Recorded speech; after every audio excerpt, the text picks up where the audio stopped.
जय श्री कृष्ण। ओम नमो भगवते वासुदेवाय नमः। आप सुन रहे हैं पौराणिक अमृतवाणी द्वारा प्रसारित महाभारत कथा भाग 4। चित्रांगद और विचित्र वीर का चरित्र है धृतराष्ट्र, भीष्म का पराक्रम और दृढ़ प्रतिज्ञा तथा धृतराष्ट्र आदि का जन्म। वैशंपायन जी कहते हैं, जन्मजय राजर्षि शांतनु की पत्नी सत्यवती के गर्भ से 2 पुत्र हुए, चित्रांगद और विचित्र वीर। दोनों ही बड़े होनहार और पराक्रमी थे। अभी चित्रांगद ने युवावस्था में प्रवेश भी नहीं किया था कि राजर्षि शांतनु का स्वर्गवास हो गया। भीष्म ने सत्यवती को की सम्मति से चित्रांगद को राजगद्दी पर बिठाया। उसने अपने पराक्रम से सभी राजाओं को पराजित कर दिया। वह किसी भी मनुष्य को अपने समान नहीं समझता था। गंधर्वराज चित्रांगद ने यह देखकर कि शांतनु नंदन चित्रांगद अपने बल पराक्रम से देवता, मनुष्य और असुरों को नीचा दिखा रहा है, उस पर चढ़ाई कर दी तथा दोनों नाम राशियों में कुरुक्षेत्र के मैदान में घमासान युद्ध हुआ। सरस्वती नदी के तट पर 3 वर्ष तक लड़ाई चलती रही। गंधर्वराज चित्रांगद बहुत बड़ा मायावी था। उसके हाथों चित्रांगद की मृत्यु हो गई। देवव्रत भीष्म ने भाई की अंत्येष्टि क्रिया करने के पश्चात विचित्र वीर्य का राजगद्दी पर अभिषेक किया। विचित्र वीर्य अभी भी जवान नहीं हुए थे, बालक ही थे। वे भीष्म की आज्ञा अनुसार अपने पैतृक राज्य का शासन करने लगे। विचित्र वीर थे आज्ञाकारी और भीष्म रक्षक। जब भीष्म ने देखा कि मेरा भाई विचित्र वीर यौवन में प्रवेश कर चुका है, तब उन्होंने उसके विवाह का विचार किया। उन्हीं दिनों उन्हें यह समाचार मिला कि काशी नरेश की 3 कन्याओं का स्वयंवर हो रहा है। उन्होंने माता की सम्मति लेकर अकेले ही रथ पर सवार होकर काशी की यात्रा की। स्वयंवर के समय जब राजाओं का परिचय दिया जाने लगा, तब शांतनु नंदन भीष्म को अकेला और बूढ़ा समझकर सुंदरी कन्याएं घबराकर आगे बढ़ गईं। उन्होंने समझा कि यह बूढ़ा है। वहां बैठे हुए राजा लोग भी आपस में हंसी करते हुए कहने लगे कि भीष्म ने तो ब्रह्मचर्य की प्रतिज्ञा ले ली थी, अब बाल सफेद होने और झुर्रियां पड़ने पर यह बूढ़ा लज्जा छोड़कर यहाँ क्यों आया है। यह सब देख सुनकर भीष्म को रोष आया। उन्होंने अपने भाई के लिए बलपूर्वक हरकर कन्याओं को रथ पर बैठाया और कहा कि क्षत्रिय स्वयंवर विवाह की प्रशंसा करते हैं और बड़े बड़े धर्मज्ञ मुनि भी, किंतु राजाओं, मैं तुम लोगों के सामने कन्याओं का बलपूर्वक हरण कर रहा हूँ। तुम लोग अपनी पूरी शक्ति लगाकर मुझे जीत लो या हार कर भाग जाओ, मैं तुम लोगों के सामने युद्ध के लिए डटकर खड़ा हूँ। इस प्रकार समस्त राजाओं और काशी नरेश को ललकार कर वे कन्याओं को लेकर चल पड़े। भीष्म की इस बात से चिढ़कर सभी राजा ताल ठोकते, होठ चबाते उन पर टूट पड़े। बड़ा रोमांचकारी युद्ध हुआ। सबने भीष्म पर एक साथ ही 10,000 बाण चलाए, परंतु उन्होंने अकेले ही सबको काट डाला। उन्होंने बाणों की बौछार से भीष्म को रोकना चाहा, परंतु भीष्म के सामने किसी की एक न चली। वह भयंकर युद्ध देवासुर संग्राम जैसा था। भीष्म ने उस युद्ध स्थली में सहस्त्रों धनुष, बाण, ध्वजा, कवच, सिर काट डाले। भीष्म का अलौकिक और अपूर्व हस्तलाघव तथा शक्ति देखकर शत्रु पक्ष के होने पर भी सब उनकी प्रशंसा करने लगे। भीष्म विजयी होकर कन्याओं के साथ हस्तिनापुर लौट आए। वहां उन्होंने तीनों कन्याएं विचित्र वीर्य को समर्पित कर दी और विवाह का आयोजन किया। तब काशी नरेश की बड़ी कन्या अम्बा ने भीष्म से कहा, भीष्म, मैं पहले ही मनी मन राजा शाल्व को पति मान चुकी हूँ। इसमें मेरे पिता की भी सम्मति थी। मैं स्वयंवर में भी उन्हें ही चुनती। आप तो बड़े धर्मज्ञ हैं, मेरी यह बात जानकर अब धर्मानुसार आचरण करें। भीष्म ने ब्राह्मणों के साथ विचार करके अम्बा को उसके इच्छा अनुसार जाने की अनुमति दे दी और शेष 2 कन्याओं अंबिका और अंबालिका को विचित्र वीर्य के साथ ब्याह दिया। विवाह के बाद विचित्र वीर्य यौवन के उन्माद में उन्मत्त होकर कामासक्त हो गया। उसकी दोनों पत्नियां भी प्रेम से सेवा करने लगीं। 7 वर्ष तक विषय सेवन करते रहने के कारण भरी जवानी में विचित्र वीर्य को क्षय हो गया। बहुत चिकित्सा कराने पर भी वह चल बसा। इससे धर्मात्मा भीष्म के मन पर बड़ी ठेस लगी, परंतु उन्होंने धीरज धरकर ब्राह्मणों की सलाह से विचित्रवीर्य की उत्तर क्रिया संपन्न की। कुछ दिनों के बाद वंश रक्षा के विचार से सत्यवती ने भीष्म को बुलाकर कहा, बेटा भीष्म, अब धर्मपरायण पिता के पिंडदान, स्वेश और वंश रक्षा का भार तुम पर ही है। मैं तुम पर पूरा पूरा विश्वास करके एक काम में नियुक्त करती हूँ, तुम उसे पूरा करो। देखो, तुम्हारा भाई विचित्रवीर्य इस लोक में कोई संतान छोड़े बिना ही परलोकवासी हो गया है। तुम काशी नरेश की पुत्री कामिनी कन्याओं द्वारा संतान उत्पन्न करके वंश की रक्षा करो। मेरी आज्ञा मानकर तुम्हें यह काम करना चाहिए। तुम स्वयं राज सिंहासन पर बैठो और प्रजा का पालन करो। केवल माता सत्यवती ही नहीं, सभी सगे संबंधियों ने भी ऐसी बातें की। उस समय देवव्रत भीष्म ने कहा, माता, आपकी बात ठीक है, परंतु आप जानती हैं कि मैंने आपके विवाह के समय क्या प्रतिज्ञा कर रखी है। मैं पुनः प्रतिज्ञा करता हूँ, मैं त्रिलोकी का राज्य, ब्रह्मा का पद और इन दोनों से अधिक मोक्ष को भी परित्याग कर दूंगा, परंतु सत्य नहीं छोड़ूंगा। भूमि गंध छोड़ दे, जल सरसता छोड़ दे, तेज रूप छोड़ दे, वायु स्पर्श छोड़ दे, सूर्य प्रकाश छोड़ दे, अग्नि उष्णता छोड़ दे, आकाश शब्द छोड़ दे, चंद्रमा शीतलता छोड़ दे और इंद्र भी अपना बल विक्रम त्याग दे, तो क्या स्वयं धर्मराज भले ही अपना धर्म छोड़ दें, परंतु मैं अपनी सत्य प्रतिज्ञा छोड़ने का संकल्प भी नहीं कर सकता।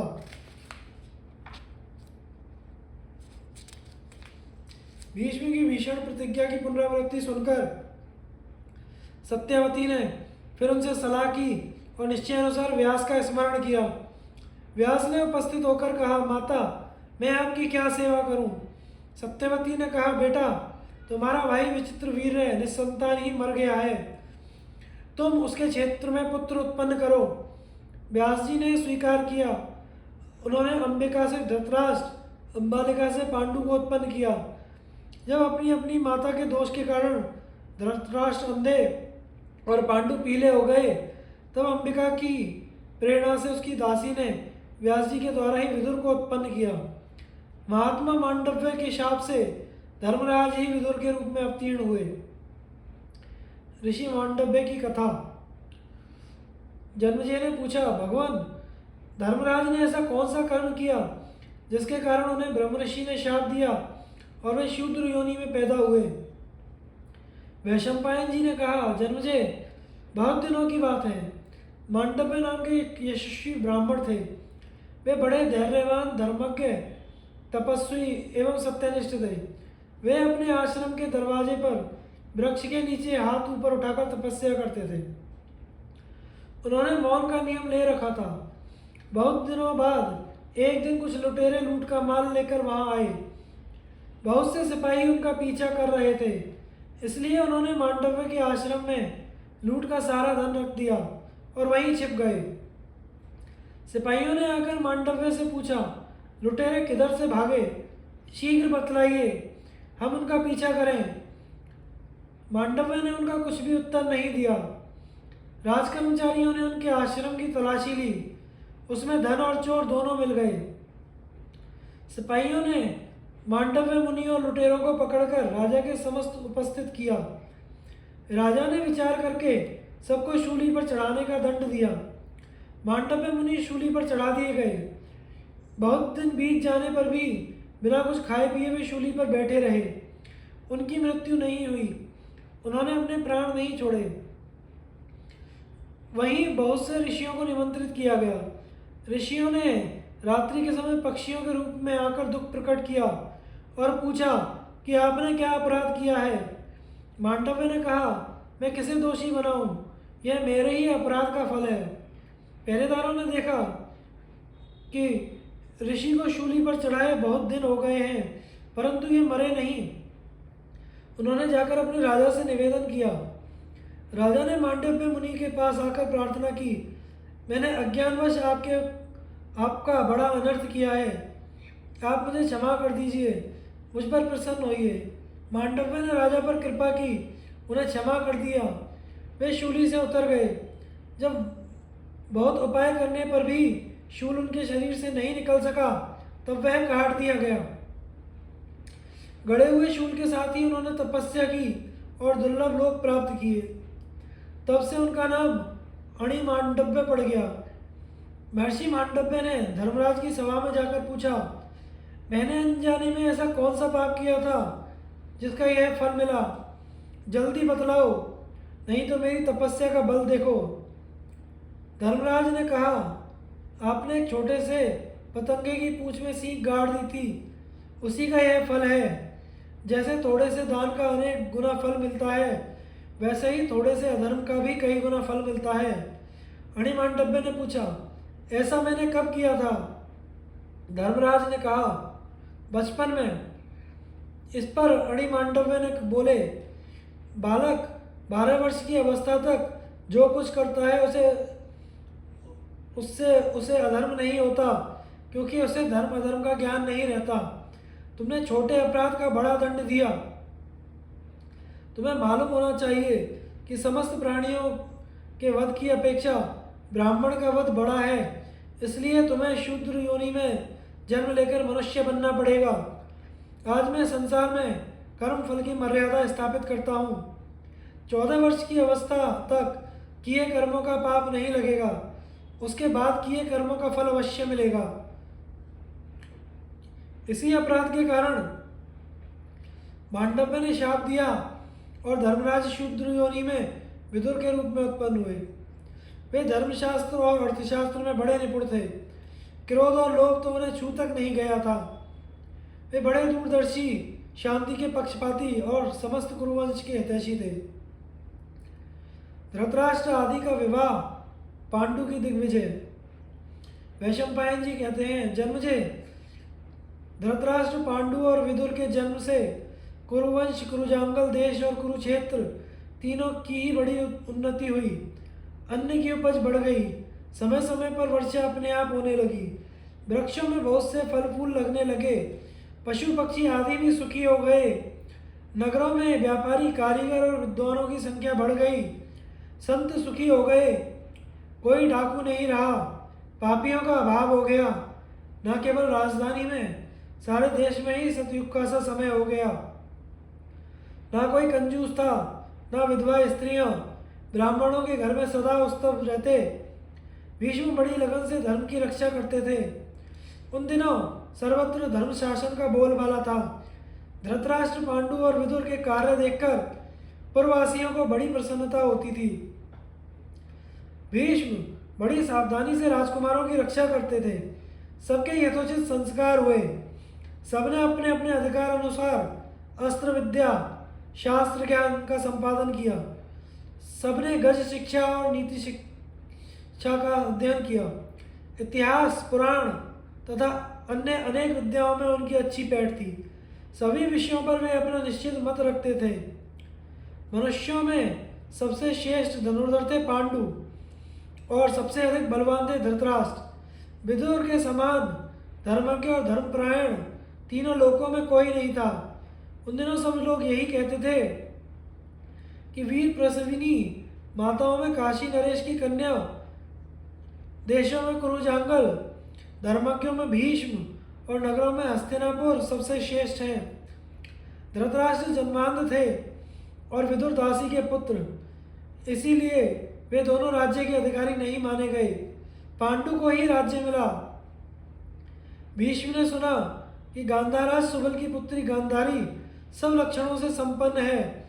उसने भगवान शंकर की आराधना करके 100 पुत्रों का वरदान भी प्राप्त कर लिया है। तब भीष्म ने गांधार के पास दूत भेजा। पहले तो सुबल ने अंधे के साथ अपनी पुत्री का विवाह करने में बहुत सोच विचार किया, परंतु फिर कुल, प्रसिद्धि, सदाचार पर विचार करके विवाह करने का निश्चय कर लिया। जब गांधारी को यह बात मालूम हुई कि मेरे भावी पति नेत्रहीन है, तब उसने एक वस्त्र को कई तय करके उससे अपनी आंखें बांध ली। पतिव्रता गांधारी का यह निश्चय था, मैं अपने पतिदेव के अनुकूल रहूंगी। उसके भाई शकुनी ने अपनी बहन को धृतराष्ट्र के पास पहुंचा दिया। भीष्म की अनुमति से विवाह कार्य संपन्न हुआ। वह अपने चरित्र और सद्गुणों से अपने पति और परिवार को प्रसन्न रखने लगी। यदुवंशी शूरसेन के प्रथा नामक बड़ी सुंदर कन्या थी। वसुदेव जी इसी के भाई थे। इस कन्या को शूरसेन ने अपनी बुआ के संतानहीन लड़के कुंती भोज को गोद दे दिया था। यह कुंती भोज की धर्मपुत्री प्रथा अथवा कुंती बड़ी सात्विक, सुंदरी और गुणवती थी। कई राजाओं ने उसे मांगा था, इसलिए कुंती भोज ने स्वयंवर किया।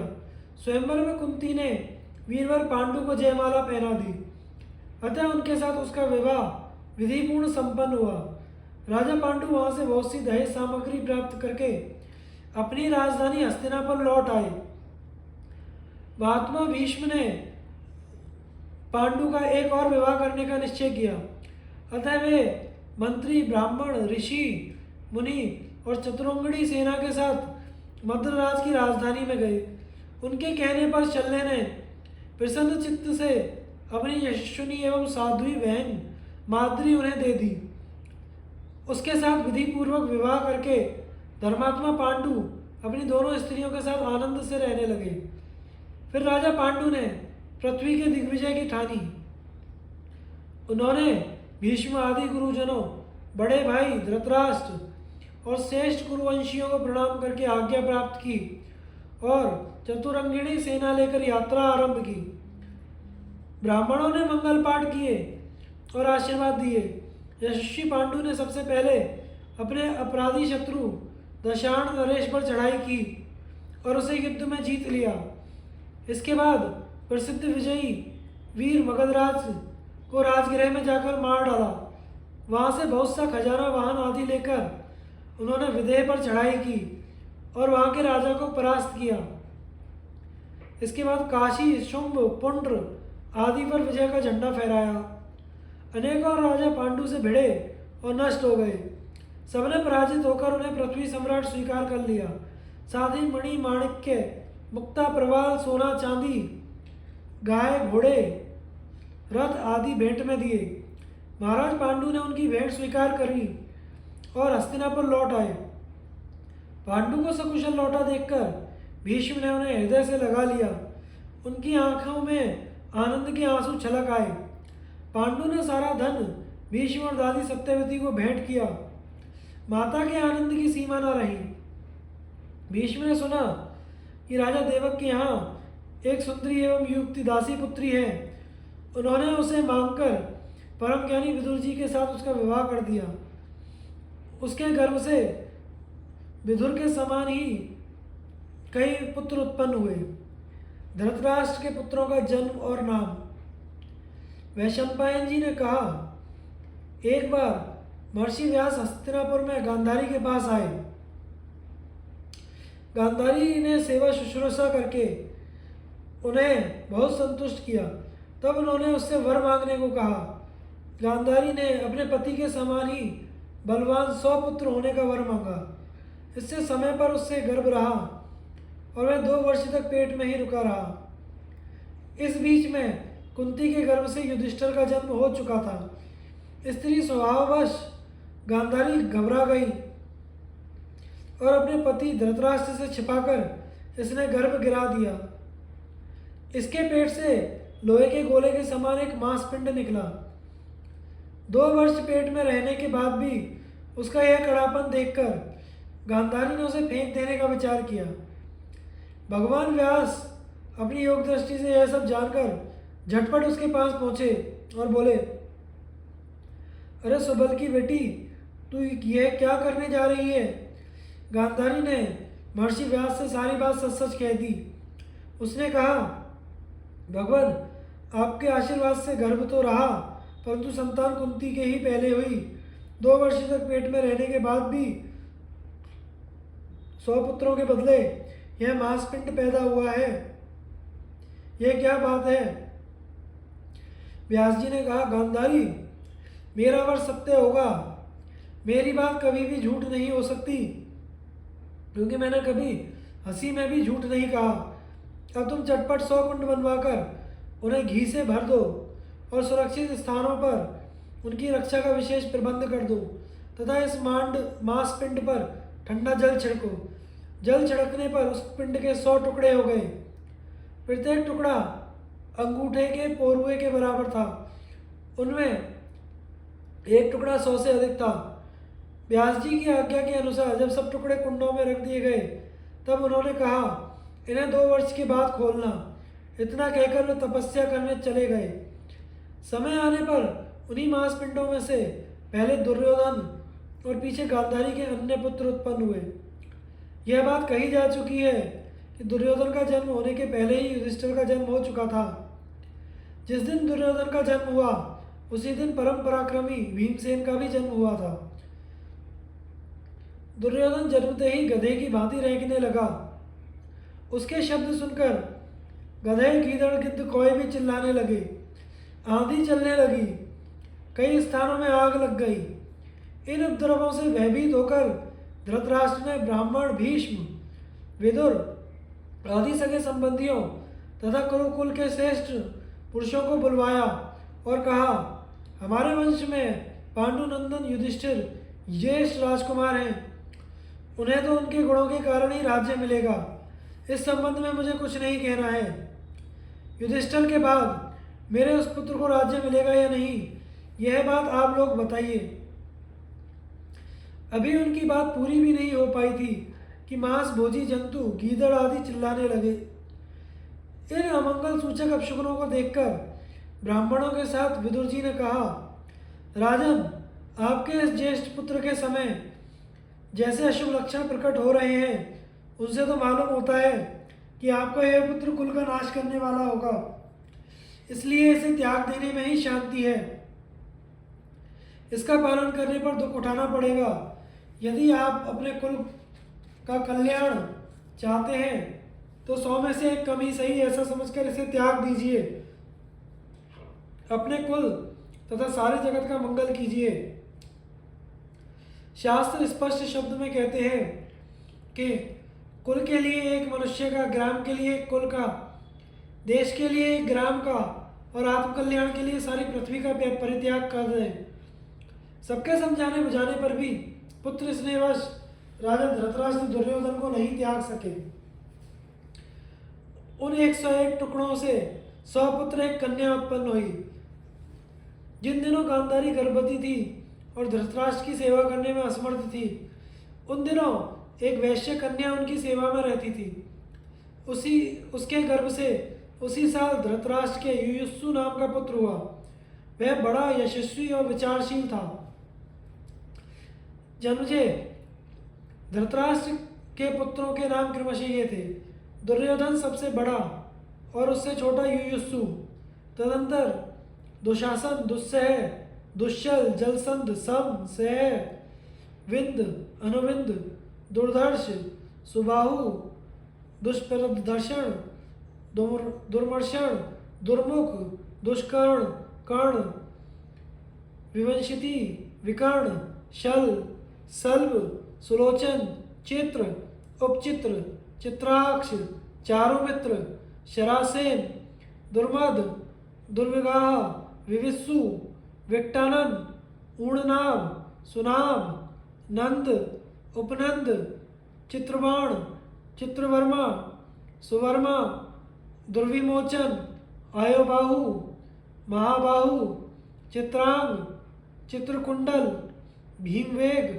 भीमबल, बलाकी, बलवर्धन, उग्रयुद्ध, सुषेण, कुंडधार, महोदर, चित्रायुध, निशंगी, पाशी, वृंदारक, दृढ़वर्मा, दृढ़छत्र, सोमकीर्ति, अनुदर, दृढ़संध, जरासंध, सत्यसंध, सदस्वाक, उग्रश्रवा, उग्रसेन, सेनानी, दुष्पराजय, अपराजित, कुंडशाही, विशालाक्ष, दुराधर, दृढ़हस्त, सुहस्त, बातवेग, सुवर्चा, आदिकेतु, भव्याशी, नागदत्त, अग्रयाई, कवची, क्रथन, कुंडी, उग्र, भीमरथ, वीरबाहु, अलोलुप,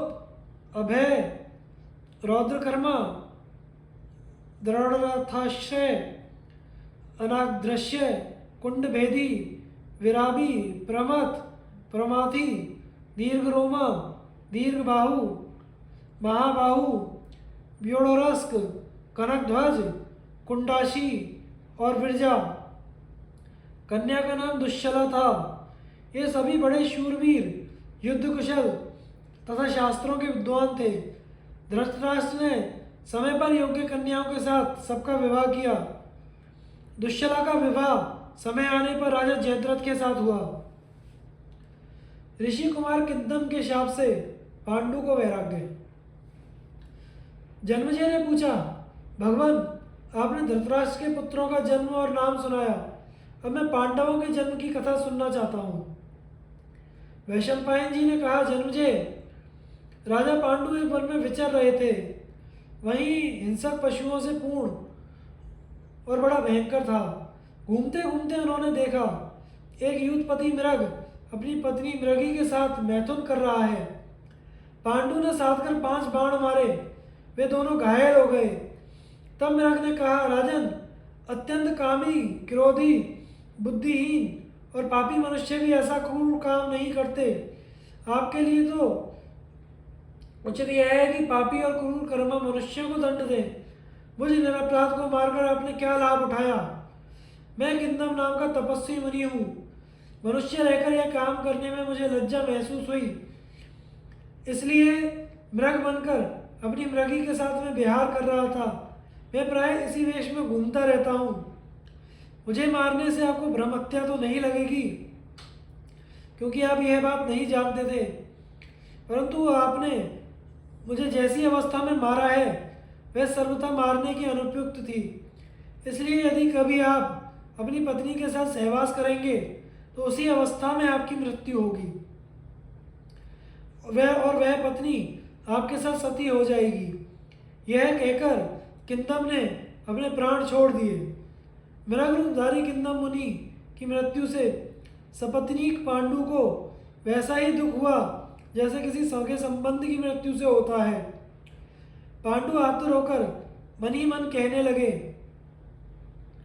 बड़े बड़े कुलीन भी अपने अंतःकरण पर वश न होने के कारण काम के फंदे में फंस जाते हैं और अपने ही हाथों अपनी दुर्गति करते हैं। मैंने सुना है धर्मात्मा शांतनु के पुत्र मेरे पिता विचित्रवीर्य भी काम वासना के कारण ही बचपन में मर गए थे। मैं उन्हीं का पुत्र हूँ। हाय हाय, मैं कुलीन और विचारशील हूँ, फिर भी मेरी बुद्धि नीचे हो गई। अब मैं इस बंधन का त्याग करके मोक्ष का ही निश्चय करूँगा और अपने पिता महर्षि व्यास के समान अपना जीवन निर्वाह करूँगा। अब मैं निस्संदेह घोर तपस्या करूँगा। एक वृक्ष के नीचे एक दिन अकेला रहूँगा और मौनी सन्यासी होकर इन आश्रमों में भिक्षा मांगूंगा। मेरा शरीर मिट्टी से लथपथ होगा और खंडर ही मेरा घर होगा। प्रिय और अप्रिय की भावना छोड़कर मैं शोक और हर्ष से ऊपर उठ जाऊंगा। निंदा और स्तुति मेरे लिए समान हो जाएगी। आशीर्वाद, नमस्कार, सुख दुख और परिग्रह से रहित होकर ना तो किसी की हंसी करूंगा, ना किसी के प्रति क्रोध करूंगा। मुंह सर्वदा प्रसन्न होगा, शरीर से सबका भला होगा और चर अचर किसी भी प्राणी को नहीं सताऊंगा। सभी प्राणियों को अपनी संतान की तरह मानूंगा। कभी खा लूंगा तो कभी उपवास करूंगा। लाभ अलाभ मेरी दृष्टि में समान होंगे। कोई मेरी एक बाह को वसूले से काट डालेगा और एक चंदन में लगा देगा तो उन दोनों के प्रति मैं बुरा भला कुछ भी नहीं सोचूंगा। मैं ना जीने की चेष्टा करूंगा ना मरने की, न जीवन से प्रेम करूंगा न मृत्यु से द्वेष। जीवित अवस्था में अपने भले के लिए जितने कर्म किए जाते हैं उन्हें मैं छोड़ दूंगा, क्योंकि वे सब काल से सीमित हैं। मैं भला कर्म से प्राप्त होने वाले अनित्य फलों को क्यों चाहूँगा? सारे पापों से छूट जाऊंगा। अविद्या के जाल को फाड़ कर डालूंगा। प्रकृति और प्राकृत पदार्थों की अधीनता से छूट जाऊंगा और वायु की तरह सर्वत्र विचरूंगा। जो मनुष्य सत्कार या तिरस्कार से प्रभावित होकर कामनाएं करने लगता है और उन्हीं के अनुसार चेष्टा करता है, वह तो कुत्तों के मार्ग पर चल रहा है। इस प्रकार सोच विचार कर पांडु ने लंबी सांस लेते हुए कुंती और माद्री से कहा, तुम लोग राजधानी में जाओ। वहाँ हमारी माता विदुर, धृतराष्ट्र, दादी सत्यवती, भीष्म, राजपुरोहित, ब्राह्मण, महात्मा, सगे संबंधी, पूर्ववासी और मेरे आश्रित सबको प्रसन्न करके कहना कि पांडु ने संन्यास ले लिया है। कुंती और माद्री ने अपने पति की बात सुनकर और उनके वनवास का निश्चय जानकर कहा, आर्यपुत्र, संन्यास आश्रम के अतिरिक्त और भी तो ऐसे आश्रम हैं जिनमें आप हम लोगों के साथ महान तपस्या कर सकते हैं। स्वर्ग में हम भी आपके साथ चलेंगी और वहाँ भी आप ही हमारे पति होंगे।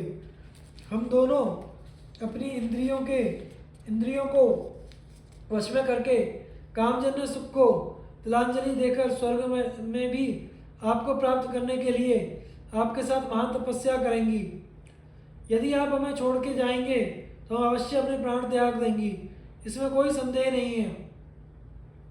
अपनी पत्नियों के दृढ़ निश्चय को देखकर पांडु ने कहा, यदि तुम दोनों ने धर्म के अनुसार ऐसा ही करने का निश्चय किया है तो अच्छी बात है। मैं संन्यास न लेकर वानप्रस्थ में ही रहूँगा।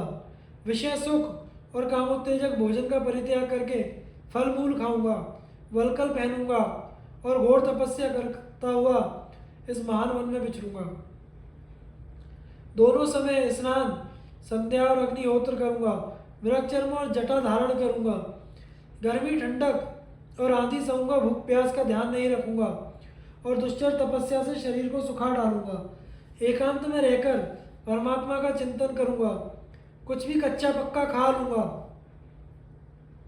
फल मूल जल वाणी से पितरों तथा देवताओं को संतुष्ट कर लूंगा। महात्माओं के दर्शन करूंगा। किसी वनवासी का अप्रिय नहीं करूंगा। ग्रामवासियों से तो मेरा संबंध ही क्या है। इस प्रकार मैं वानप्रस्थ की कठोर से कठोर विधियों का मृत्यु पर्यंत पालन करूंगा।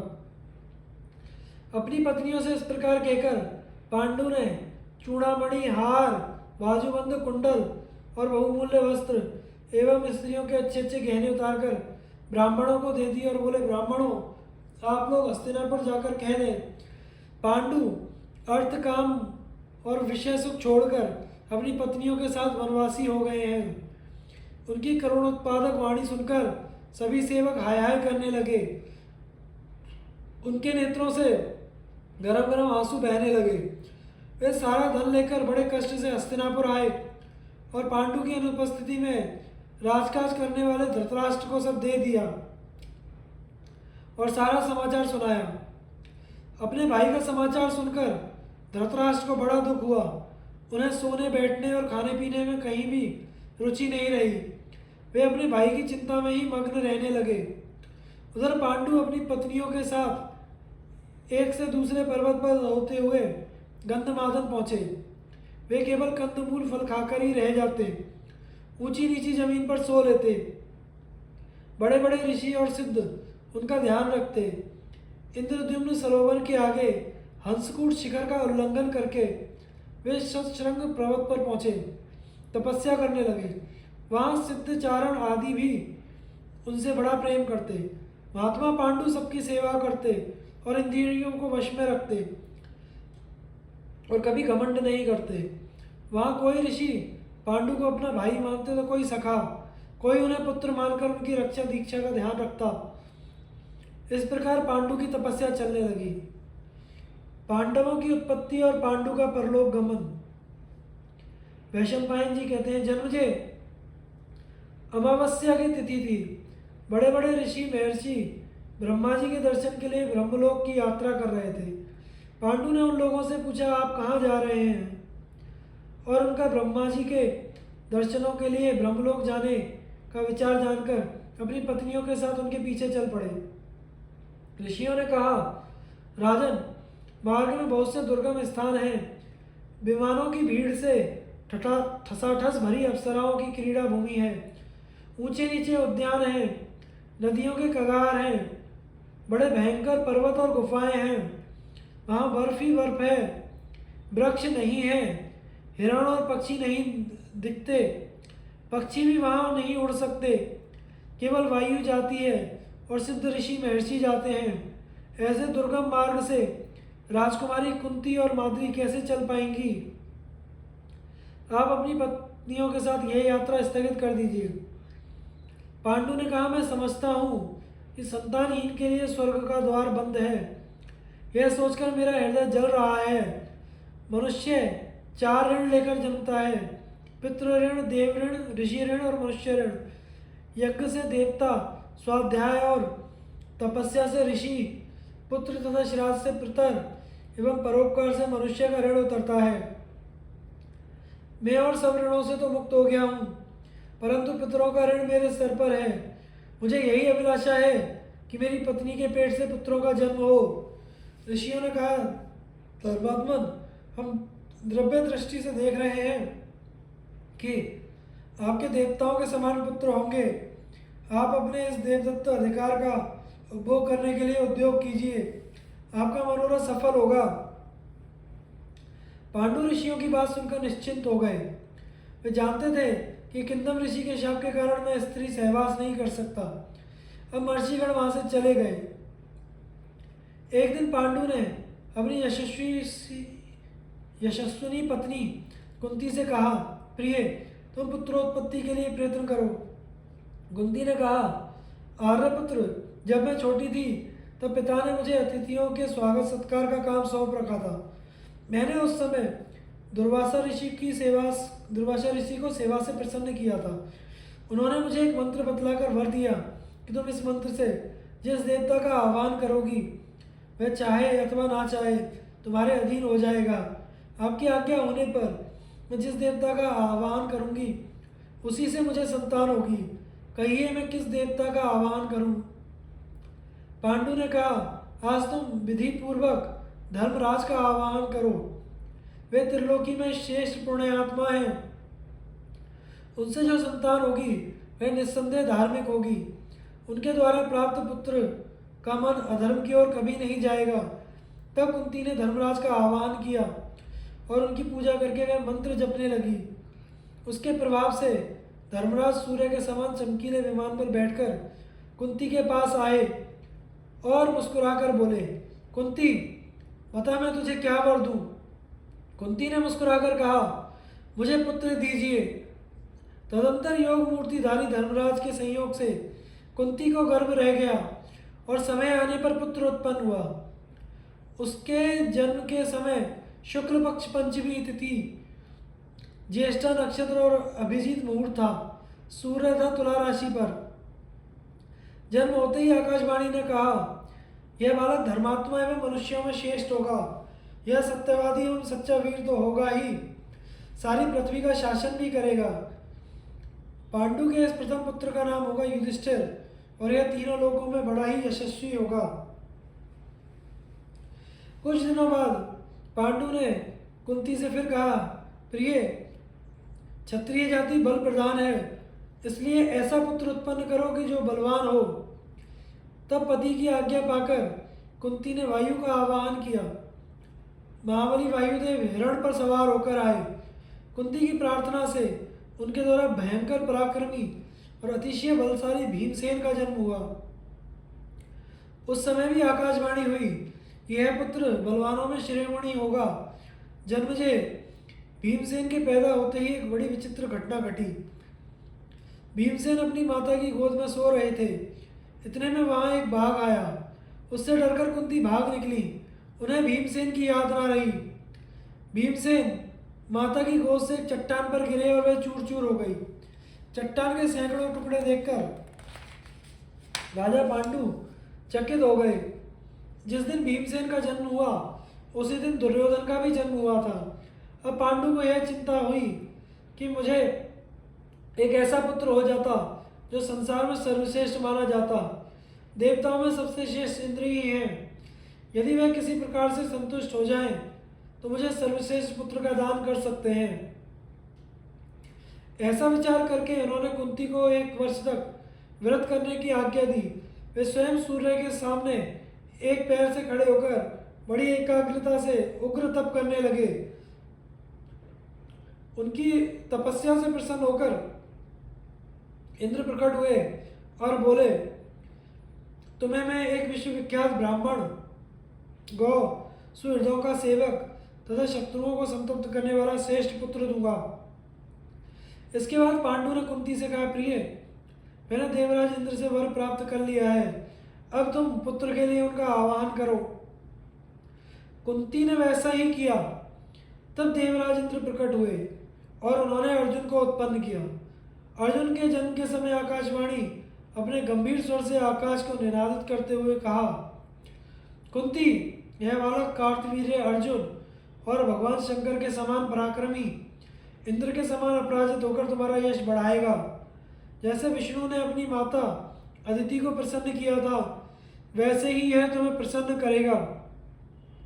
यह बहुत से सामंतों और राजाओं पर विजय प्राप्त करके 3 अश्वमेध यज्ञ करेगा।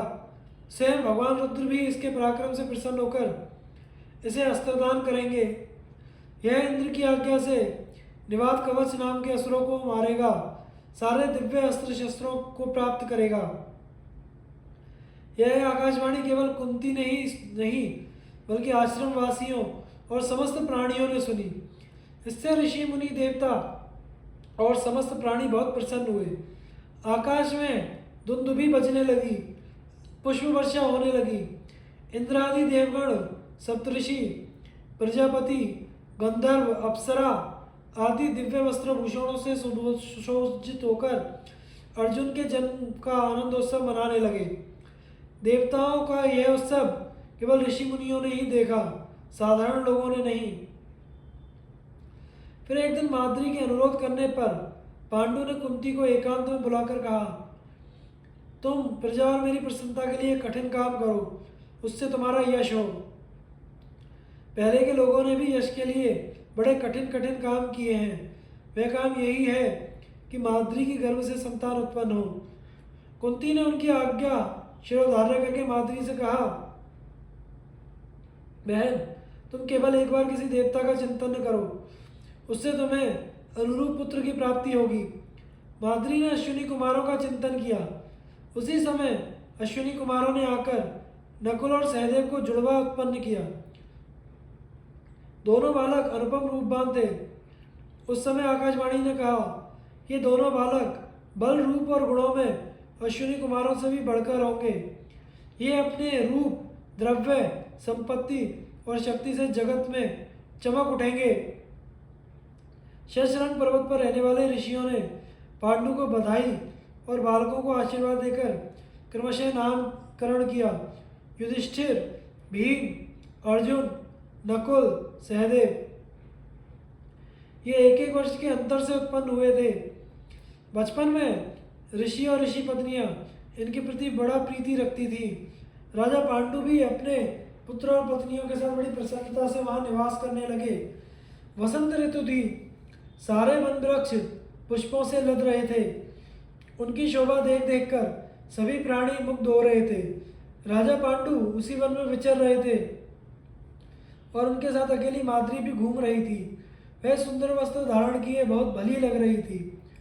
युवा अवस्था, शरीर पर झीनी साड़ी और मुख पर मनोहर मुस्कान देखकर पांडु के मन में काम भावना का संचार हो गया। मानो मन में आग लग गई। उन्होंने बलपूर्वक माद्री को पकड़ लिया। उसके बहुत रोकने पर और यथाशक्ति छुड़ाने की चेष्टा करने पर भी उसे नहीं छोड़ा। वे काम के नशे में चूर हो रहे थे कि उन्हें शाप का कुछ भी ध्यान नहीं रहा।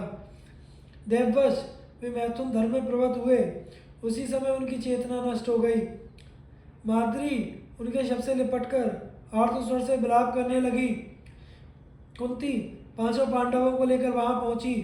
कुछ दूर रहने पर ही माद्री ने कहा, बहन, तुम बच्चों को वहीं छोड़कर अकेले यहाँ आओ। वहां की दुर्दशा देखकर कुंती शोकग्रस्त हो गई। वह विलाप करके बोली, मैं तो सर्वदा अपने पतिदेव की रक्षा की थी। आज उन्होंने शाप की बात जानबूझकर भी तेरा कहना क्यों नहीं माना। माद्री ने कहा, बहन, मैंने तो बड़ी नम्रता और विकलता से इन्हें रोकने की चेष्टा की, परंतु होनहार ही ऐसा था। ये अपने मन को वश में नहीं रख सके। कुंती ने कहा, अच्छी बात, अब तुम उठो, पतिदेव को छोड़कर इधर आओ। तुम इन बच्चों का पालन पोषण करो। मैं इनकी बड़ी पत्नी हूँ। इसलिए इनके साथ सती होने का मुझे अधिकार है। मैं अब इनका अनुगमन करूंगी। माद्री ने कहा, बहन, अपने धर्मात्मा पति के साथ मैं ही सती होंगी। मैं अभी युवती हूँ, मुझे ही इनके साथ जाना चाहिए। तुम बड़ी हो बहन, इतने के लिए ही मुझे आज्ञा दो। तुम मेरे पुत्रों के साथ भी अपने ही पुत्रों जैसा व्यवहार करना। मुझसे विशेष आसक्ति के कारण ही पतिदेव की मृत्यु हुई है, इसलिए मैं भी इनके साथ सती होंगी। माद्री ऐसा कहकर अपने पतिदेव के साथ चिता पर चढ़ गई और परलोक सिधार गई।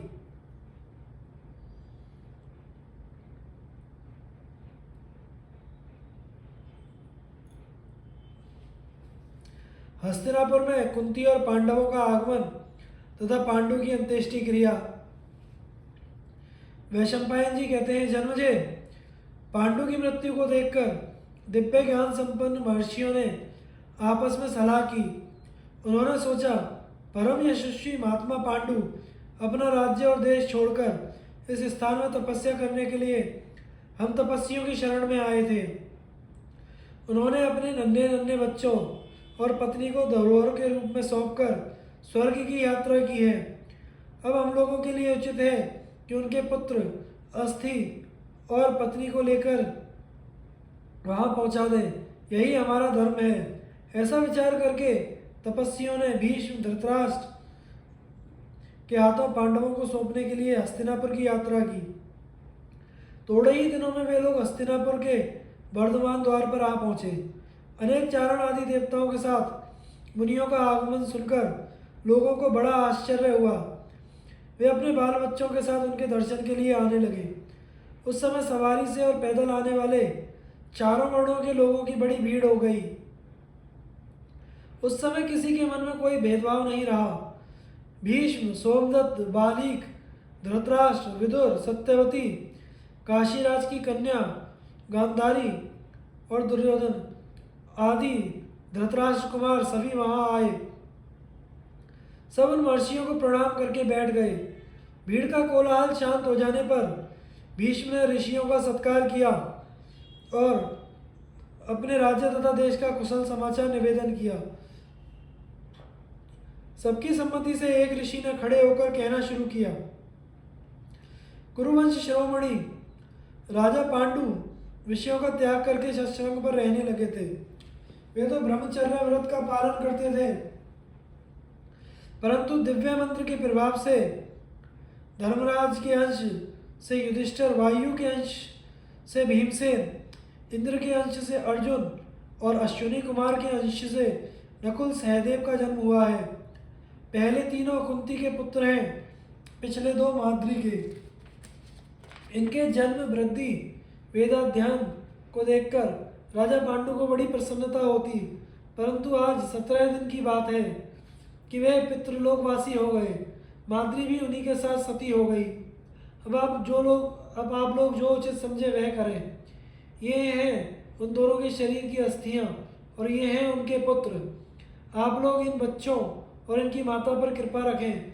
साथ ही प्रेत कार्य समाप्त हो जाने पर राजा पांडु के लिए पितृमेध यज्ञ करें। इतना कहकर वे ऋषि और उनके सभी साथी अंतर ध्यान हो गए। सभी लोग इन सिद्ध तपस्वियों को गंधर्व नगर के समान दर्शन करके बड़े विस्मित हुए। अब राजा धृतराष्ट्र ने आज्ञा दी, विदुर, तुम महाराज पांडु और महारानी माद्री की अंत्येष्टि क्रिया राजोचित सामग्री से कराओ। उनके लिए पशु, वस्त्र, अन्न, आवश्यक धन का दान करो। विदुर ने उनकी आज्ञा स्वीकार की और भीष्म की सम्मति से गंगा के परम पवित्र तट पर और दैहिक क्रिया संपन्न कराई। उस समय पांडु के वियोग से दुखी होकर सभी रो रहे थे। मंत्रियों ने सबको समझा बुझाकर शांत किया। पांडवों ने सगे संबंधियों तथा ब्राह्मण आदि पूर्ववासियों ने श्राद्ध के उपलक्ष्य में 12 दिन तक भूमिशयन किया। नगर में कहीं भी हर्ष का चित्र तक नहीं दिखाई दिया।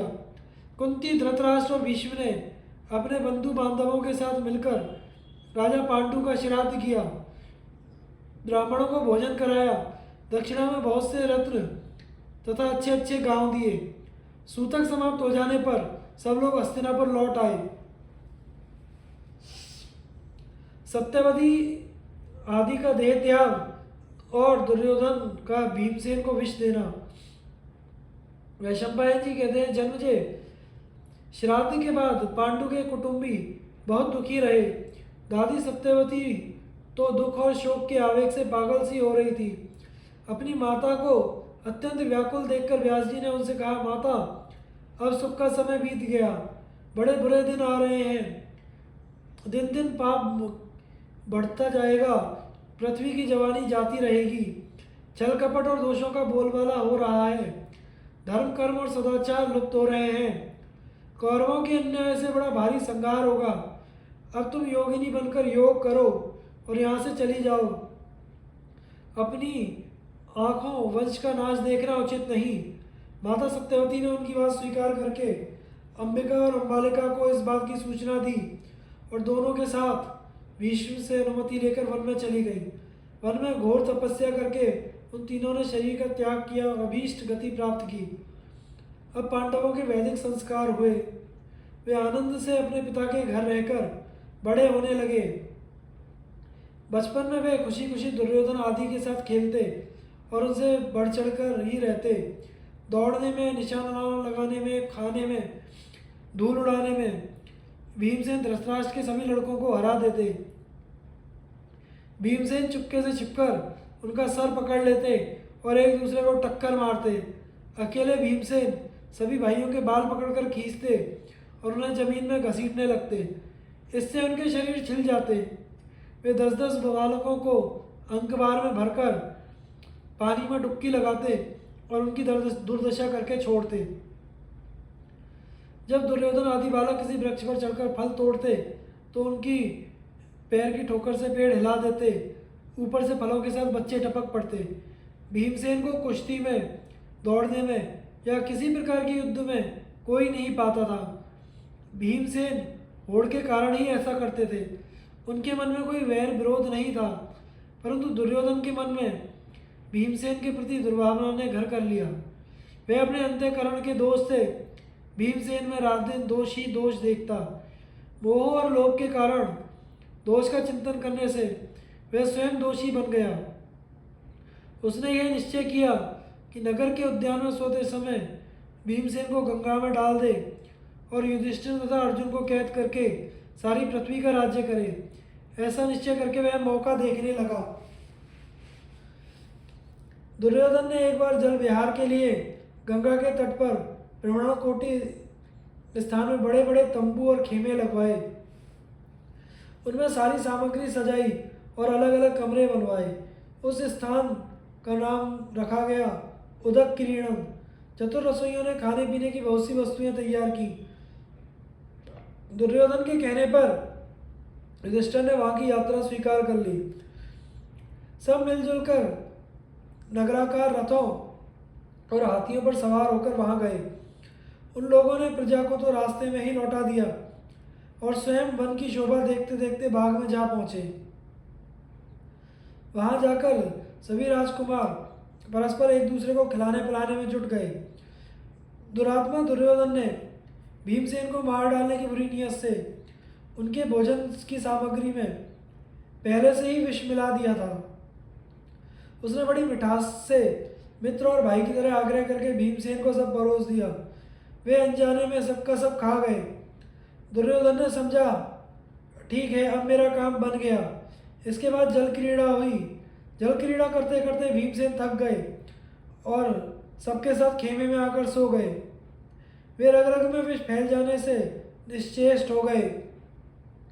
दुर्योधन ने स्वयं लता की रस्सियों से भीमसेन को मुर्दे के समान शरीर को बांधा और गंगा के ऊंचे तट से जल में ढकेल दिया।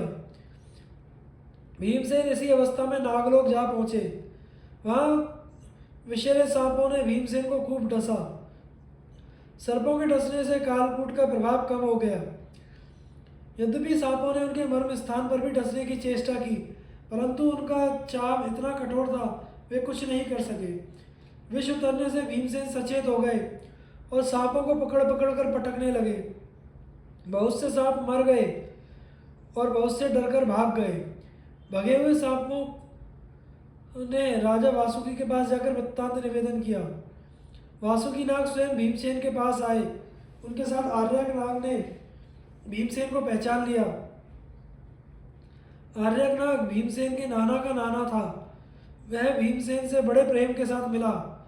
वासुकी ने आर्यक से पूछा, हम लोग इसे क्या भेंट दें? इसको बहुत सा धन रत्न देकर भेज दो।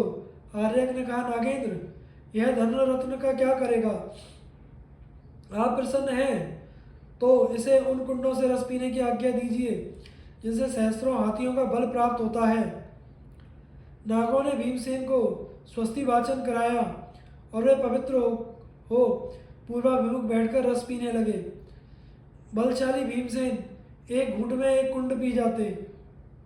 इस प्रकार 8 कुंड पीकर वे नागों के निर्देशानुसार एक दिव्य शैया पर जाकर सो गए। इधर नींद टूटने पर कौरवों और पांडवों ने खूब खेल कूद कर बिना भीमसेन के ही हस्तिनापुर के लिए रवाना हो गए। वे आपस में यह कह रहे थे कि भीमसेन आगे ही चले गए होंगे। दुर्योधन अपनी चाल चल जाने से फूला न समाता था। धर्मात्मा युधिष्ठिर के पवित्र हृदय में भीमसेन की स्थिति की कल्पना भी नहीं हुई। वे दुर्योधन को भी अपने समान ही शुद्ध समझते थे। उन्होंने माता कुंती के पास जाकर पूछा, माता, भीमसेन यहाँ आ गए क्या? हमने तो वहाँ उनको बहुत ढूंढा, परंतु ना मिलने पर सोचा कि वे घर चले गए होंगे। आपने उन्हें कहीं भेजा तो नहीं है? हम बड़े व्याकुल हो रहे हैं। यह सुनकर कुंती घबरा गई। उन्होंने कहा, भीमसेन यहाँ नहीं आया, उसे शीघ्र ढूंढने का प्रयत्न करो।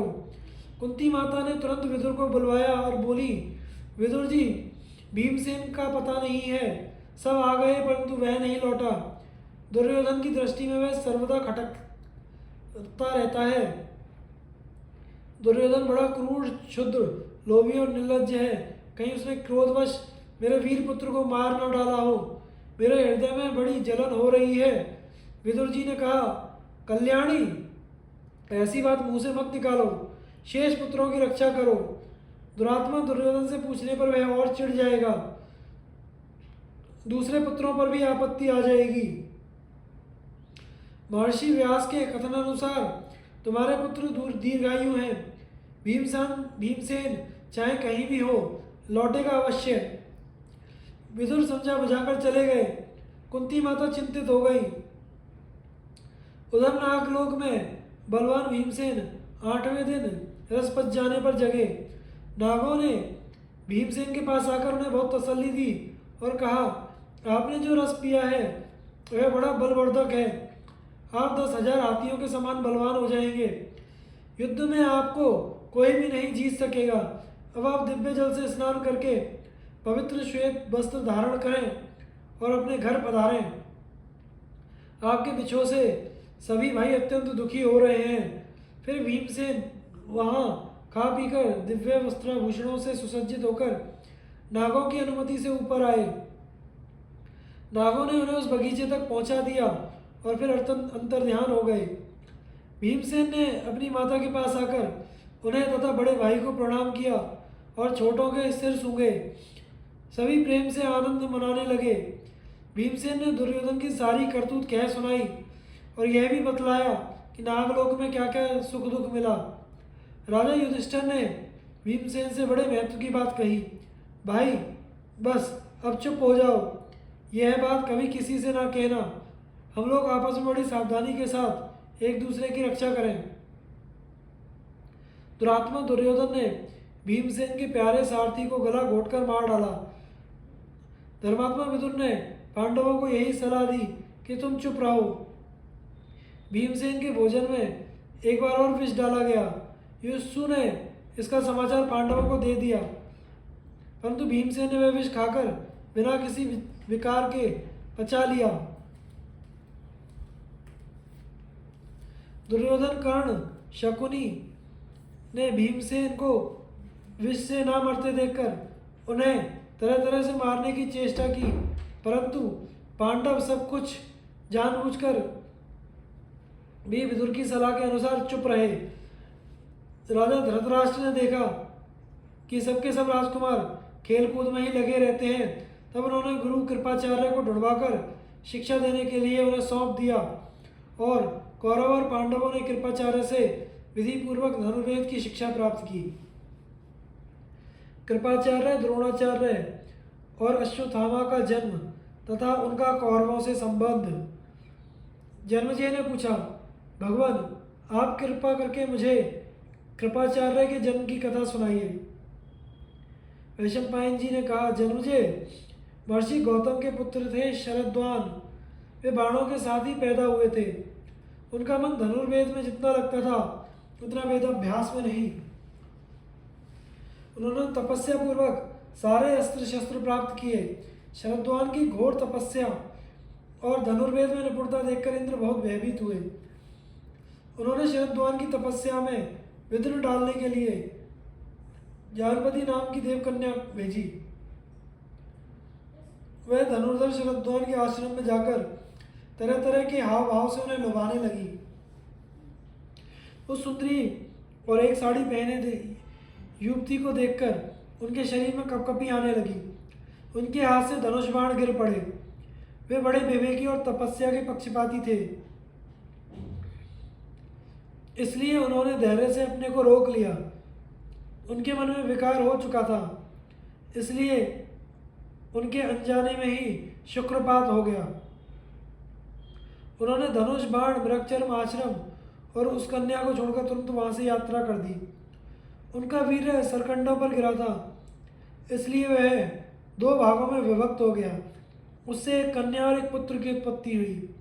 संयोगवश राजर्षि शांतनु अपने दल बल के साथ शिकार खेलते हुए वहां आ निकले। किसी सेवक की दृष्टि उधर पड़ गई। यह सोचकर कि हो रहा हो ये बालक किसी धनुर्वेद के पारदर्शी ब्राह्मण के हैं, राजर्षि ने सूचना दी। उन्होंने कृपा परवश होकर उन बालकों को उठा लिया और ये तो अपने ही बालक हैं ऐसा सोचकर घर ले आए। उन्होंने उन बच्चों का पालन पोषण यथोचित संस्कार किया और उनके नाम कृप एवं कृपी रखे। जब शरद्वान को तपोबल से यह बात मालूम हुई तो वे भी राजर्षि शांतनु के पास आए और उन बालकों के नाम, गोत्र आदि बतलाकर चारों प्रकार के धनुर्वेदों, विविध शास्त्रों और उनके रहस्यों की शिक्षा दी। थोड़े ही दिनों में बालक कृप सभी विषयों में परमाचार्य हो गए। अब कौरव और पांडव यदुवंशी तथा अन्य राजकुमारों के साथ उनसे धनुर्वेद का अभ्यास करने लगे। भीष्म ने विचार किया कि पांडवों और कौरवों को इससे भी अधिक अस्त्र शस्त्र ज्ञान प्राप्त होना चाहिए। अब इन्हें कोई साधारण पुरुष तो शिक्षा नहीं दे सकता, इसलिए इस विद्या का कोई विशेषज्ञ ढूंढना चाहिए। यह सोचकर उन्होंने पांडवों और कौरवों को द्रोणाचार्य के हाथों में सौंप दिया। वे भीष्म के सत्कार से प्रसन्न होकर राजकुमारों को धनुर्वेद की शिक्षा देने लगे। थोड़े ही दिनों में सबके सब राजकुमार सारे शास्त्रों में प्रवीण हो गए। जन्मेजय ने पूछा, भगवान द्रोणाचार्य का जन्म कैसे हुआ, उन्हें अस्त्र कैसे मिले और कौरवों के साथ उसका संबंध किस प्रकार हुआ? साथ ही यह भी सुनाइए कि श्रेष्ठ अस्त्रवेत्ता अश्वत्थामा का जन्म कैसे हुआ? वैशंपायन जी ने कहा, जन्मेजय पहले युग में गंगाद्वार नामक स्थान पर महर्षि भारद्वाज रहा करते थे। वे बड़े व्रतशील और यशस्वी थे। एक बार वे यज्ञ कर रहे थे। उस दिन सबसे पहले वे महर्षियों को साथ लेकर गंगा स्नान करने गए। वहां उन्होंने देखा कि घृताची अप्सरा स्नान करके जल से निकल रही है। उसे देखकर उनके मन में काम वासना जाग उठी। जब उनका वीर्य स्खलित होने लगा तब उन्होंने उसे द्रोण नामक यज्ञ पात्र में रख दिया। उसी में द्रोण का जन्म हुआ। द्रोण ने सारे वेद वेदांगों का स्वाध्याय किया। महर्षि भारद्वाज ने पहले ही आग्नेयास्त्र की शिक्षा अग्निवेश्य को दे दी थी। अपने गुरु भारद्वाज की आज्ञा से अग्निवेश्य ने द्रोण को आग्नेयास्त्र की शिक्षा दी। प्रशस्त नाम के एक राजा भरद्वाज मुनि के मित्र थे। द्रोण के जन्म के समय उसके भी द्रुपद नाम का पुत्र पैदा हुआ। वह भी भरद्वाज के आश्रम में आकर द्रोण के साथ ही शिक्षा प्राप्त कर रहा था। द्रोण से उसकी गाढ़ी मैत्री हो गई। प्रशस्त का स्वर्गवास हो जाने पर द्रुपद उत्तर पांचाल देश के राजा हुए। भरद्वाज ऋषि के ब्रह्मलीन होने पर द्रोण अपने आश्रम में रहकर तपस्या करने लगे। उन्होंने शरद्वान की पुत्री कृपि से विवाह किया। वह बड़ी धर्मशीला और जितेंद्रिया थी। कृपि के गर्भ से अश्वत्थामा का जन्म हुआ। उसका अश्वत्थामा नाम होने का कारण यह था कि उसके जन्मते ही उच्च शरवा अश्व के समान स्थाम अर्थात शब्द किया था। अश्वत्थामा के जन्म से द्रोणाचार्य को बड़ा हर्ष हुआ। वे वहीं रहकर धनुर्वेद का अभ्यास करने लगे। इन्हीं दिनों आचार्य द्रोण को मालूम हुआ कि जमदग्नि नंदन भगवान परशुराम ब्राह्मणों को अपना सर्वस्व दान कर रहे हैं। द्रोणाचार्य उनसे धनुर्वेद संबंधी ज्ञान और दिव्य अस्त्रों की जानकारी प्राप्त करने के लिए चल पड़े। अपने शिष्यों के साथ महेंद्राचल पर पहुंचकर उन्होंने परशुराम जी को प्रणाम किया और बतलाया कि मैं महर्षि अंगिरा के गोत्र में भारद्वाज ऋषि द्वारा बिना योनि संसर्ग के ही पैदा हुआ हूँ। मैं आपसे कुछ प्राप्त करने के लिए आया हूँ। परशुराम जी ने कहा, मेरे पास जो कुछ धन रत्न था वह मैं ब्राह्मणों को दे चुका। सारी पृथ्वी भी मैंने कश्यप ऋषि को दे दी। अब मेरे पास इस शरीर और अस्त्रों के सिवा और कुछ नहीं है। इनमें से तुम जो चाहे मांग लो। द्रोणाचार्य ने कहा, भृगुनंदन, आप मुझे प्रयोग रहस्य उपसंहार विधि के साथ सारे अस्त्र शस्त्र दे दें। परशुराम जी ने तत्काल तथास्तु कहा और उन्हें सारी शिक्षा दे दी। अस्त्र शस्त्र प्राप्त करके द्रोणाचार्य को बड़ी प्रसन्नता हुई। फिर वे अपने मित्र द्रुपद के पास गए। द्रोणाचार्य ने द्रुपद के पास जाकर कहा, राजन, मैं आपका प्रिय सखा द्रोण हूँ। आपने मुझे पहचान तो लिया। पांचाल राज द्रुपद द्रोणाचार्य की बात से चिढ़ गए। उन्होंने भौहें टेढ़ी और आंखें लाल करके कहा, ब्राह्मण, तुम्हारी बुद्धि अभी परिपक्व नहीं हुई है। भला मुझे अपना मित्र बतलाते समय तुम्हें कुछ हिचकिचाहट नहीं मालूम होती? राजाओं की गरीबों से क्या दोस्ती?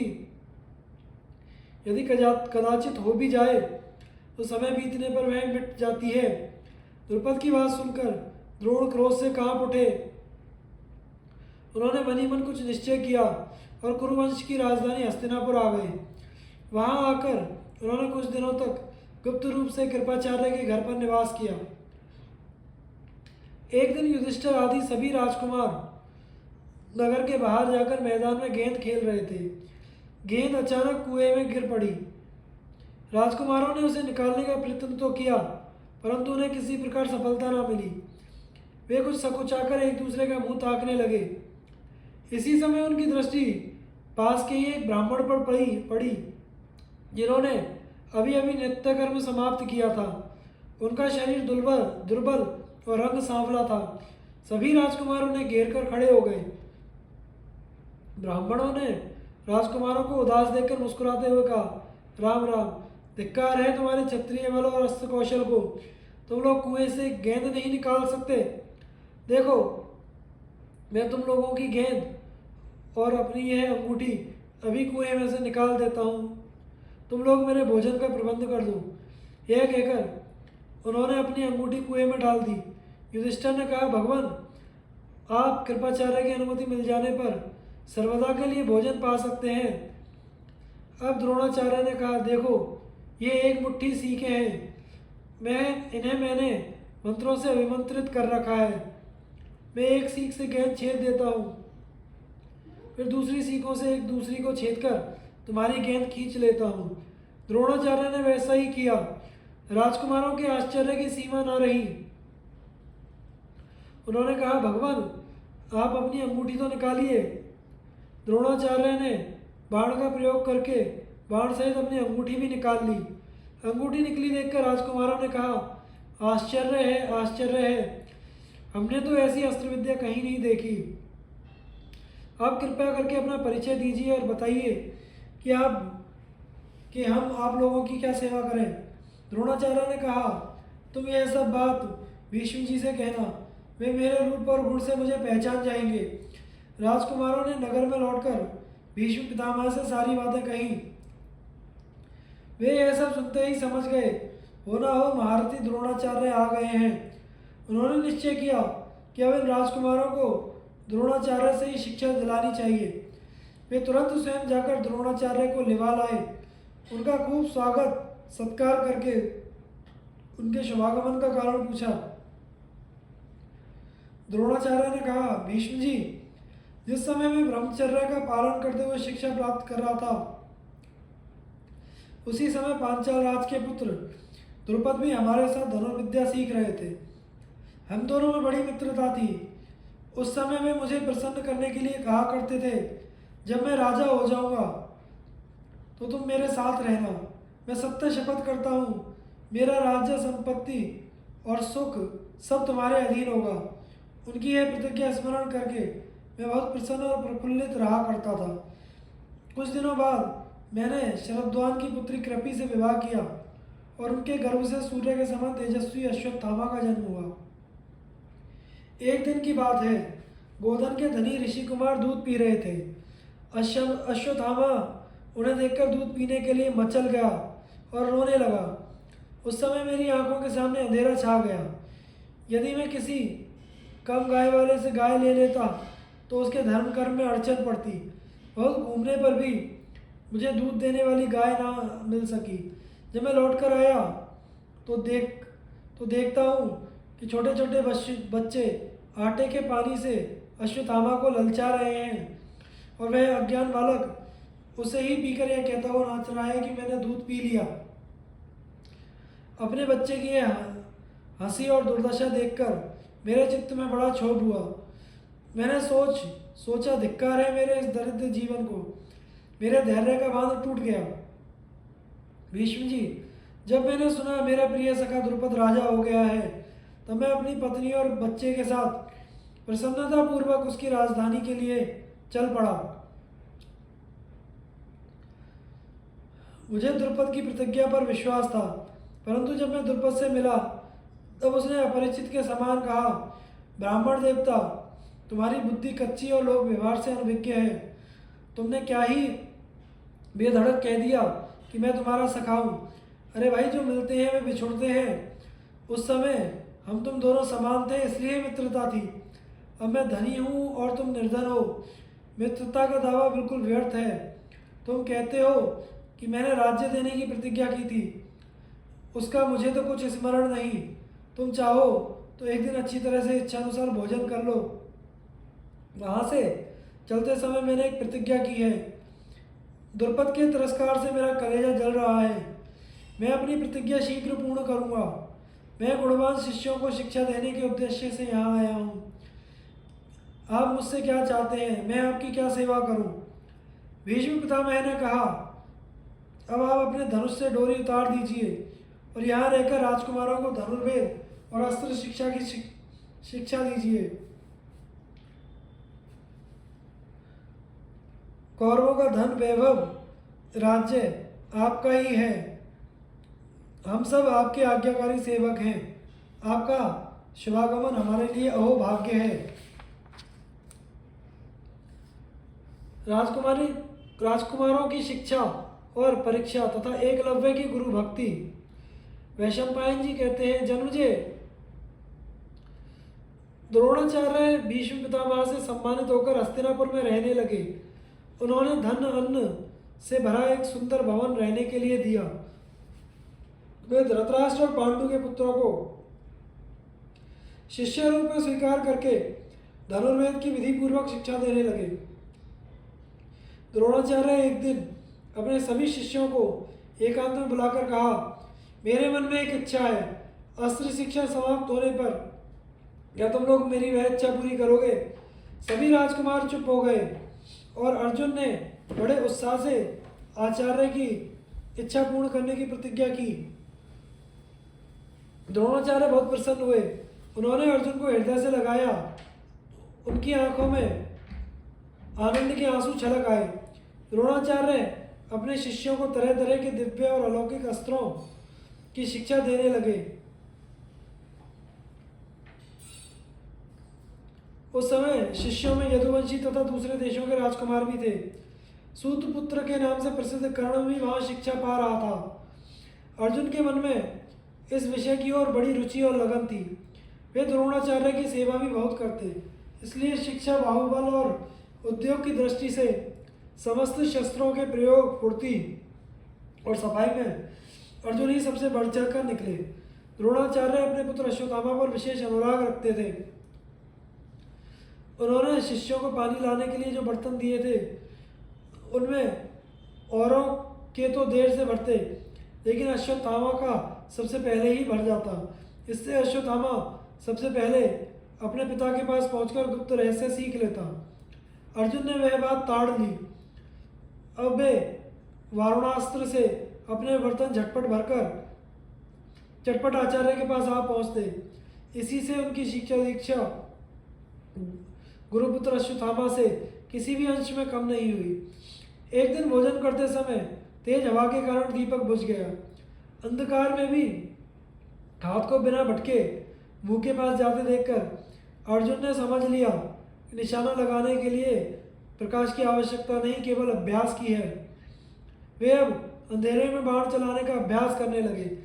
एक दिन रात में अर्जुन की प्रत्यंचा की टंकार सुनकर द्रोणाचार्य उनके पास आए और अर्जुन को हृदय से लगाकर कहा, बेटा, मैं ऐसा प्रयत्न करूंगा कि संसार में तुम्हारे समान कोई धनुर्धर ना हो। यह बात मैं तुमसे सत्य कहता हूँ। आचार्य ने सब राजकुमारों को हाथी, घोड़ों, रथ, पृथ्वी पर युद्ध, गदा युद्ध, तलवार चलाना, तोमर प्रास शक्ति आदि का प्रयोग एवं संकीर्ण युद्ध की शिक्षा दी। यह सब सिखाने में अर्जुन की ओर उनका विशेष ध्यान रहता। द्रोणाचार्य की शिक्षा कौशल की बात देश देशांतर में फैल गई। दूर दूर के राजा राजकुमार आने लगे। एक दिन निषादपति हिरण्यधनु का पुत्र एकलव्य भी अस्त्र शस्त्र की शिक्षा प्राप्त करने के लिए उनके पास आया। परंतु द्रोणाचार्य ने यह सोचकर कि यह निषाद जाति का है, शिक्षा देना स्वीकार नहीं किया। वह लौट गया। वन में जाकर उसने द्रोणाचार्य की एक मिट्टी की मूर्ति बनाई और उसी में आचार्य भाव रखकर उत्कट श्रद्धा से और प्रेम से नियमित रूप से अस्त्राभ्यास करने लगा और अत्यंत निपुण हो गया। एक बार सभी राजकुमार आचार्य की अनुमति से शिकार खेलने वन में गए। राजकुमारों का सामान एक कुत्ता साथ लिए अनुचर भी वन में चल रहे थे। वह कुत्ता घूमता फिरता वहां पहुंच गया जहां एकलव्य बाणों का अभ्यास कर रहा था। एकलव्य का शरीर मैला कुचैला था। वह काला मृगच रंग पहने था। उसके सिर पर जटाएं थी। कुत्ता उसे देखकर भौंकने लगा। एकलव्य ने खींचकर 7 बाण मारे जिससे उस कुत्ते का मुंह भर गया, परंतु उसे चोट कहीं नहीं लगी। कुत्ता बाण भरे मुंह से पांडवों के पास आया।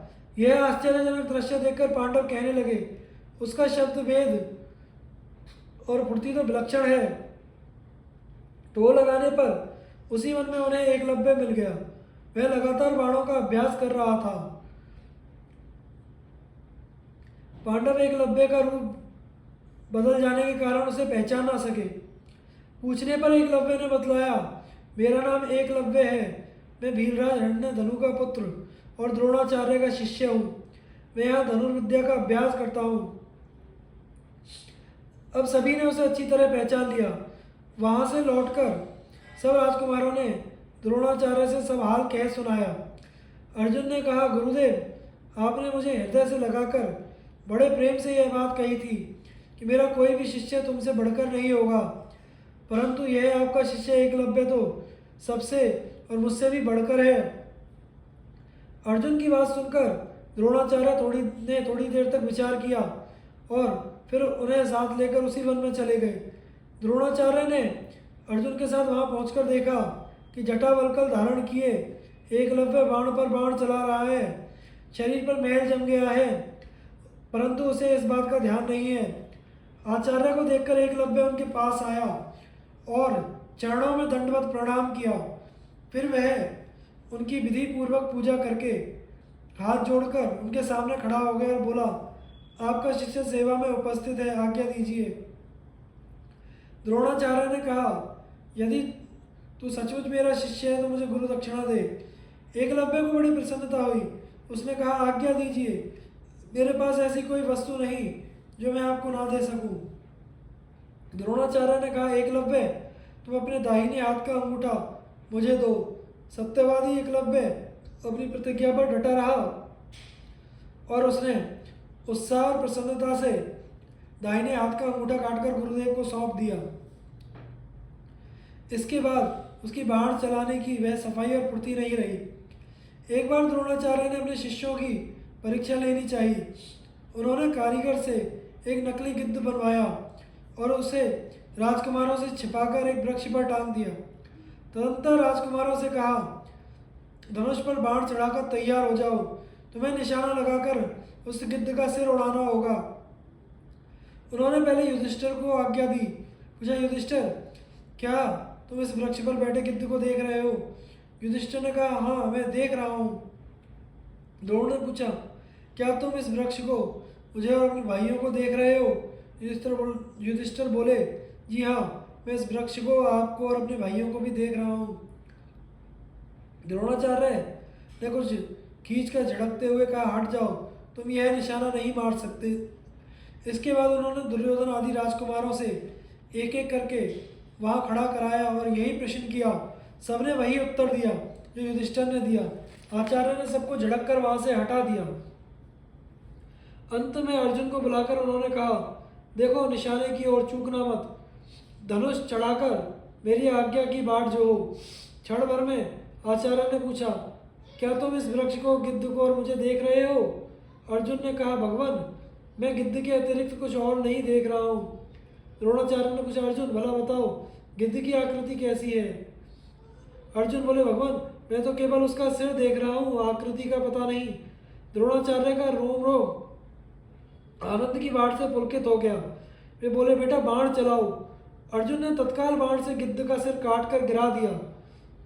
अर्जुन की सफलता देखकर आचार्य ने निश्चय कर लिया कि द्रुपद के विश्वासघात का बदला अर्जुन ही ले सकेगा। एक दिन गंगा स्नान करते समय मगर ने द्रोणाचार्य की जांघ पकड़ ली। द्रोण स्वयं उससे छूट सकते थे, फिर भी उन्होंने शिष्यों से कहा, मगर को मारकर मुझे बचाओ। उनकी बात पूरी होने से पहले ही अर्जुन ने 5 पहने बाणों से पानी में डूबे मगर को बेध दिया और सभी राजकुमार हक्के बक्के होकर अपने अपने स्थान पर ही खड़े रह गए। मगर मर गया और आचार्य की जान छूट गई। इससे प्रसन्न होकर द्रोणाचार्य बोले, बेटा अर्जुन, मैं तुम्हें ब्रह्मशिर नामक दिव्य अस्त्र प्रयोग और संहार के साथ बतलाता हूँ। यह अमोघ है, इसे कभी किसी साधारण मनुष्य पर ना चलाना। यह सारे जगत को जला डालने की शक्ति रखता है। अर्जुन ने हाथ जोड़कर अस्त्र स्वीकार किया। द्रोणाचार्य ने कहा, अब पृथ्वी पर तुम्हारे समान कोई धनुर्धर नहीं होगा। इससे आगे की कहानी हम अगले भाग में प्रसारित करेंगे। धन्यवाद।